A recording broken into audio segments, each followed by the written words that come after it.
Bismillahirrahmanirrahim. Assalamualaikum warahmatullahi wabarakatuh.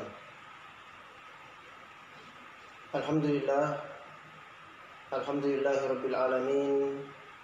Assalatu wassalamu ala asyrafil anbiya'i wal mursalin sayyidina wa maulana Muhammadin sallallahu alaihi wasallam wa ala alihi wa sahbihi ajma'in, amma ba'd. Alhamdulillah, puji syukur kita panjatkan kehadirat Allah Subhanahu wa taala. Sekaligus kita kirimkan salawat dan taslim kepada baginda Rasulullah Muhammad sallallahu alaihi wasallam. Saudara-saudari sekalian, dalam materi kita sebelumnya kita sudah menyinggung terkait dengan dua tata cara beribadah kepada Allah Subhanahu wa taala. Di antaranya adalah pengabdian zahir, dan yang kedua ada yang namanya pengabdian batin. Maka kita lanjutkan materi tersebut, di mana dalam kesempatan ini kita akan spesifik mengkaji seperti apakah pengabdian batin dan pengabdian zahir tersebut. Yang pertama, pengabdian zahir merupakan wujud pengabdian dalam pelaksanaannya yang banyak berkaitan dengan faktor jasmaniyah. Misalnya salat, puasa, dan lain sebagainya.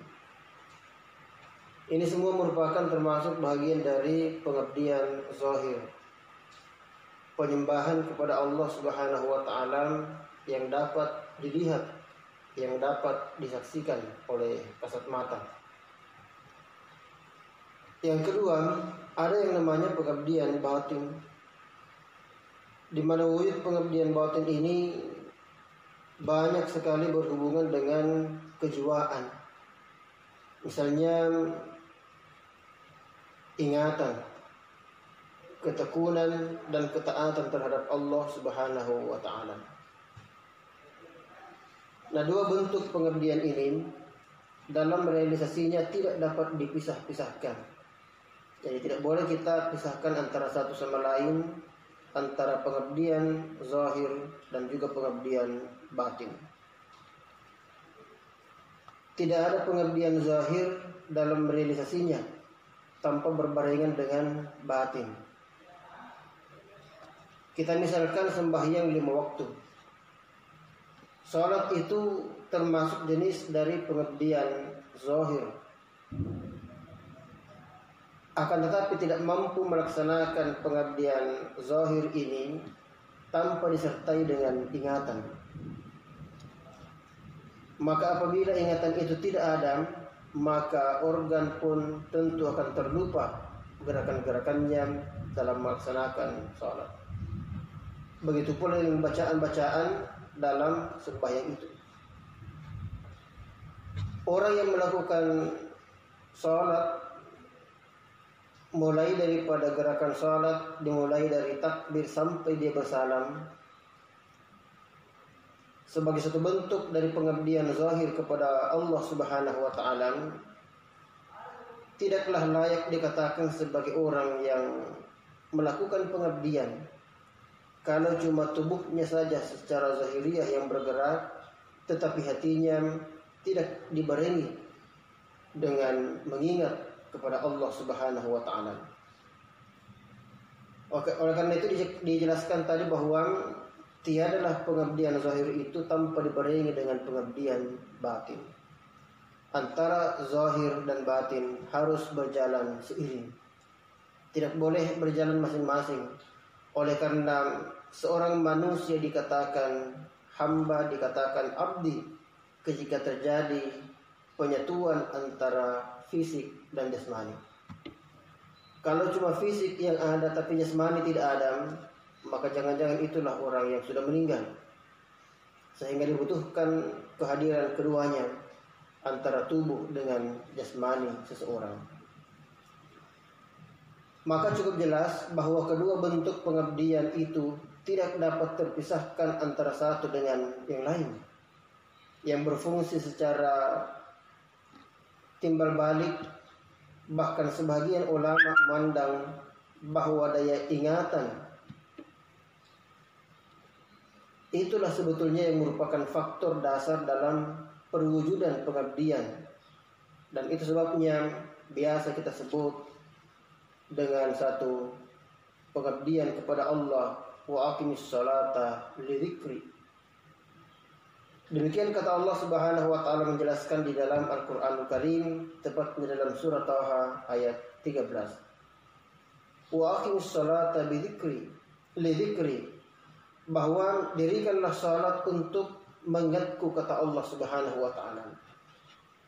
Maka orang yang dimaksud dengan mendirikan salat adalah orang yang selain melaksanakan gerakan-gerakan salat yang tadinya diawali dengan takbiratul ihram sampai kepada kemudian ia bersalam, maka ketika ia barengi itu dengan ingatan kepada Allah Subhanahu wa taala, maka itulah yang dimaksud dengan orang yang melaksanakan pengabdian. Nah, saudara-saudara sekalian, dalam keterangan yang lain jelaskan bahwa wala dzikrullahi akbar wallahu ya'lamu ma tasna'un, dan sesungguhnya mengingat Allah Subhanahu wa taala, yang dimaksud dalam mengingat di sini kata-kata wala dzikrullah, yang dimaksud di sini adalah orang yang melaksanakan ibadah salat. Maka sesungguhnya mengingat Allah dalam salat lebih besar keutamaannya daripada ibadah-ibadah yang lain.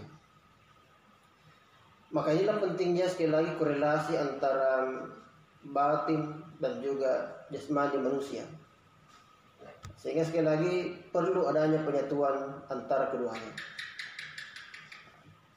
Setiap pengabdian ataupun penyembahan yang tidak disertai dengan daya ingatan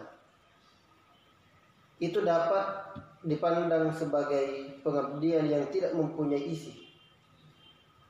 Nah, ketika pengabdian itu tidak punya isi, maka tidak adalah nilainya. Oleh karena itulah Allah Subhanahu wa taala senantiasa menekankan perlunya manusia mengingat kepada Allah Subhanahu wa taala. Perlunya manusia ini senantiasa menyempatkan hatinya, menambatkan hatinya untuk mengingat akan Allah. Dalam Al-Quran Allah Subhanahu wa ta'ala pada ayat yang lain mengingatkan, tepatnya dalam surah Al-Ahzab ayat 41, Allah Subhanahu wa ta'ala menyatakan, ya ayyuhalladzina amanu, wahai orang-orang yang beriman, udzukurullaha dzikran katsira, berzikirlah, banyaklah mengingat sebanyak-banyaknya kepada Allah Subhanahu wa ta'ala. Ya, jadi orang-orang beriman diperintahkan untuk mengingat Allah sebanyak-banyaknya. Maka dari itu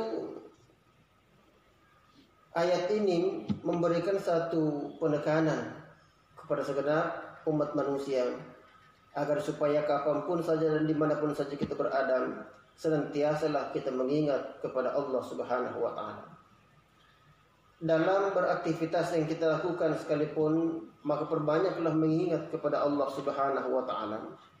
Dan kalaupun itu berat, maka minimal awali seluruh gerakan-gerakan kita dengan mengingat kepada Allah. Paling tidak dengan mengawali seluruh aktivitas kebaikan yang kita lakukan dengan ucapan basmalah, mengawalinya dengan ucapan bismillahirrahmanirrahim. Sehingga inilah yang pernah kita sampaikan sebelumnya, bahwa bagi orang beriman tidak ada yang sia-sia yang ia kerjakan, terkecuali semua yang ia lakukan di dalam kehidupannya itu bernilai ibadah. Dan hal itu dapat bernilai ibadah ketika semuanya kita peruntukkan mendapatkan keridhaan dari Allah Subhanahu wa ta'ala. Inilah hakikat pengabdian zahir dan juga pengabdian batin. Saudara-saudara sekalian, ini yang kita tambahkan dalam kajian kita kali ini semoga bisa jadi perenungan dan kita amalkan dalam bentuk perbuatan, di mana seluruh yang kita lakukan kita sudah harus padukan antara zahir dan batin kita. Bukan cuma fisik yang bergerak sementara hati tidak ikut.